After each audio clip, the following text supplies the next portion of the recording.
Después de las graves acusaciones que Jesús ha lanzado contra la clase dirigente religiosa, los sumos sacerdotes, los senadores y los fariseos, denunciando su maldad, su conveniencia, que todo lo hacen por interés, sin para nada preocuparse por el bien del pueblo, ahora los fariseos vuelven al ataque, no se quedan tranquilos, y lo hacen formando una coalición con los herodianos, con los que no tenían buenas relaciones, porque los herodianos eran colaboracionistas, pues aceptaban la presencia de Roma, del poder romano en la tierra de Israel, mientras que los fariseos, pues eso no lo toleraban, era una humillación muy grande. En cambio, ahora cuando se trata pues, de ir contra un adversario común, en este caso Jesús, estos dos grupos que no tenían buenas relaciones se coalizan, tienen una coalición para poder eliminar a Jesús. Y lo hacen con una pregunta que es una trampa muy inteligente para ver de qué manera Jesús pueda quedar mal delante de la gente. El texto del Evangelio dice así: se retiraron entonces los fariseos a elaborar un plan para cazar a Jesús con una pregunta.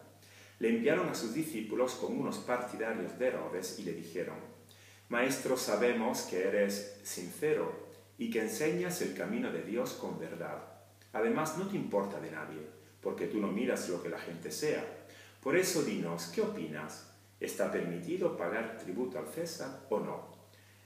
El plan es un plan muy bien ideado.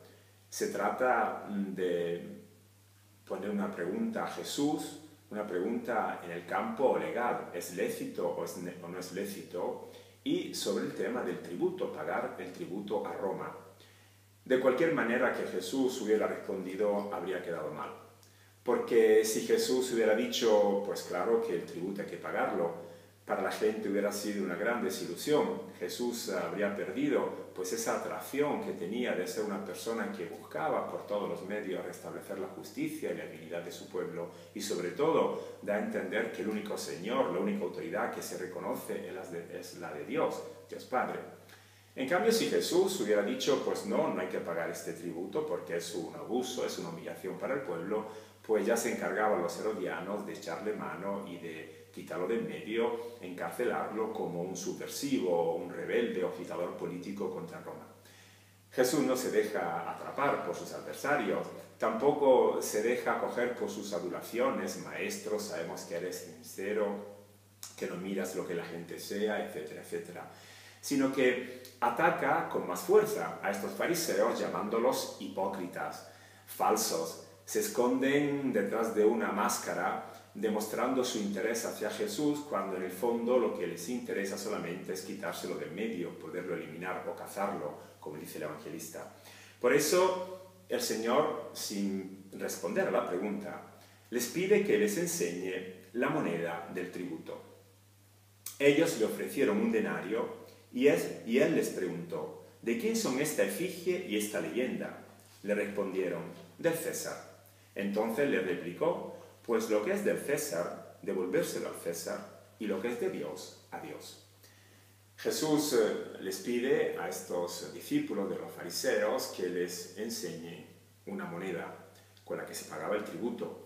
Hay que recordar que estamos en el área del templo, dentro del recinto sagrado del santuario de Jerusalén, donde nada que fuera impuro podía entrar, ni siquiera las monedas romanas. Pues es curioso que estos fariseos, tan píos y tan atentos a todo lo que eran las normas de pureza o lo que tenía que conservar la pureza del templo, puedan entrar tranquilamente llevando en sus bolsillos estas monedas del emperador, que eran impuras. Lo cual quiere decir que se puede ser muy religioso, pero cuando uno está muy pegado a sus intereses personales, en este caso intereses económicos, pues no le importa saltarse estas reglas de la pureza o de la puridad. Por lo cual Jesús les pide entonces esta efigie y esta leyenda de quién es. Ellos tienen que responder de una manera pues lógica: son de César, era el emperador Tiberio, y en la leyenda estaba escrito que era el hijo de Augusto, el excelso, es decir, que era una imagen del poder que se oponía en este caso a la única autoridad, que era la de Dios de Israel, el Padre del cielo. Pues bien, Jesús, una vez que ha descubierto el interés de esta gente, estos fariseos que se lamentan, no soportan la presencia de Roma, pero cuando se trata de hacer negocios con los dineros del emperador, pues se tapan la nariz y son capaces de ir adelante sin ningún tipo de escrúpulos. Ese es el problema entonces, ser personas faltas de coherencia. Se ataca a un poder invasor, pero se aprovecha de su presencia para poder de esa manera pues organizar y controlar mejor los negocios, los asuntos personales, en este caso de tipo económico. Jesús entonces les dice de una manera muy radical y clara que hay que devolverle al César lo que es suyo, es decir, hay que romper de una manera total con ese poder invasor, renunciando incluso a su dinero, renunciando a esas ganancias, a esos asuntos o a esos negocios que se podían hacer con los denarios, con las monedas del emperador. Y lo más importante, hay que devolverle a Dios lo que le ha sido quitado o lo que le ha sido robado, que es su pueblo. Ese pueblo que es víctima de una clase dirigente, religiosa, que no se preocupa por el bien de la gente, sino que piensa solamente a mantener su posición de dominio, de control, para mantener siempre pues esa solemnidad, ese poder, esa autoridad que nadie puede contestar.